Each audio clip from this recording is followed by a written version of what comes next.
മഴയുടെ ശ്രുതിമേറ്റിൽ പാടുന്ന കാവുകളും തെളിനീരൊഴുകുന്ന കൈത്തോടുകളും പച്ചപ്പട്ട് വിരിച്ചതുപോലെ കാണപ്പെടുന്ന പാടശേഖരങ്ങളും നിറഞ്ഞ ഗ്രാമങ്ങൾ നമ്മുടെ നാടിനെ ദൈവത്തിന്റെ സ്വന്തം നാടാക്കിയിരിക്കുന്നു. ചെമ്മൺപാതയുടെ ഓരത്ത് നിറയെ ഇളനീരുമായി കാറ്റിൽ തലയാട്ടി നിൽക്കുന്ന കേരവൃക്ഷങ്ങൾ. ഓരോ പുലർവേളയിലും കർഷക സുഹൃത്തുക്കൾക്ക് മംഗളം പാടി പറന്നു പോകുന്ന കിളിക്കൂട്ടങ്ങൾ. വൃദ്ധശുദ്ധി നിറയുന്ന മകരമഞ്ഞും വേലയും പൂരവും നിറഞ്ഞ മേടച്ചൂടും മനസ്സിൽ നന്മ നിറയ്ക്കുന്ന ഗ്രാമീണ ജീവിതം. ചെമ്മൺപാതയുടെ ഓരത്ത് കൊച്ചു വീട്ടിൽ ദേഹവൃദ്ധിയും മനഃശുദ്ധിയും നിറച്ച് ഒരുമയോടെ കഴിയുന്ന ഒരു കൂട്ടം നല്ല മനുഷ്യർ. കൂട്ടുകാരെ, ഗ്രാമജീവിതം എന്നാൽ ഇതൊക്കെയാണ്.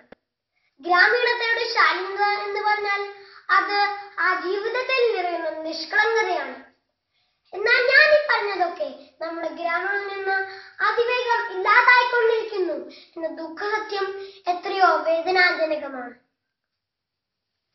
നെല്ല് വിളയുന്ന നമ്മുടെ പാടശേഖരങ്ങളൊക്കെ മണ്ണിട്ട് നികുത്തി കൂറ്റൻ കെട്ടിടങ്ങൾ നിർമ്മിക്കാനുള്ള തിരക്കിലാണ് നാം.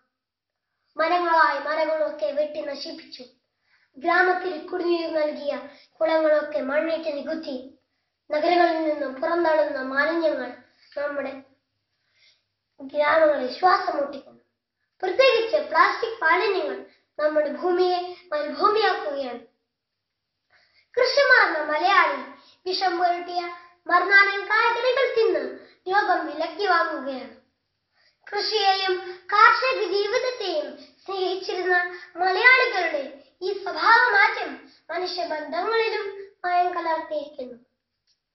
കൊലയും കൊള്ളിവെപ്പും മറ്റ് അക്രമ സംഭവങ്ങളും നമ്മുടെ ശാന്തമായ ഗ്രാമജീവിതത്തെയും മാറ്റിമറിച്ചിരിക്കുന്നു.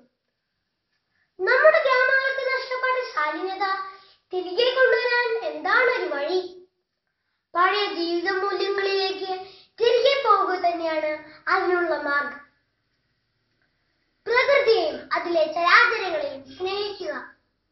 സഹകരണത്തിന്റെയും സഹാനുഭൂതിയുടെയും മനോഭാവം വളർത്തുക. മനസ്സ് മാറിയാൽ മറ്റെല്ലാം മാറിക്കോളും. ശാലീനത തിരികെ വരും.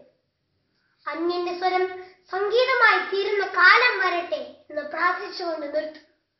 ജയ് ഹിന്ദ്. Thank U.